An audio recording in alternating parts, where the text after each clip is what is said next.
आजचा जो आपला विषय आहे, जो कॉमनली माझ्याकडे पेशंट येतात, ते आहे एक्सेसिव्ह मास्टरबेशन.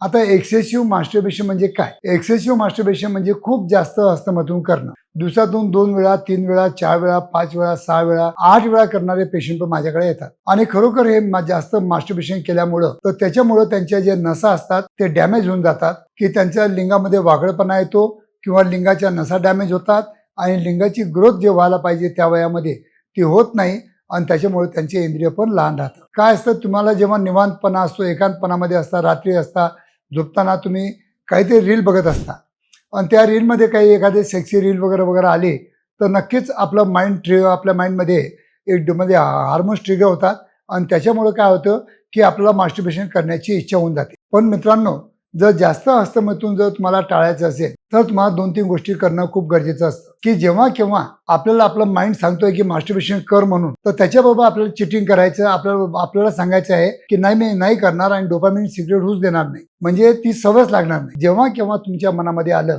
की आता आपल्याला मास्टरबेशन करायचं आहे, त्यावेळेला काहीतरी चांगले व्हिडिओ बघून किंवा काही धार्मिक व्हिडिओ बघून किंवा जे तुम्हाला ज्याच्यामध्ये आवड आहे, ज्याची हॅबीमध्ये तुम्हाला हॉबी आहे, तसे व्हिडिओ बघून तुम्हाला त्याच्याकडे दुर्लक्ष करणं गरजेचं असतं आणि तुमच्या माइंड बरोबर तुम्हाला फाईट करणं खूप गरजेचं असतं.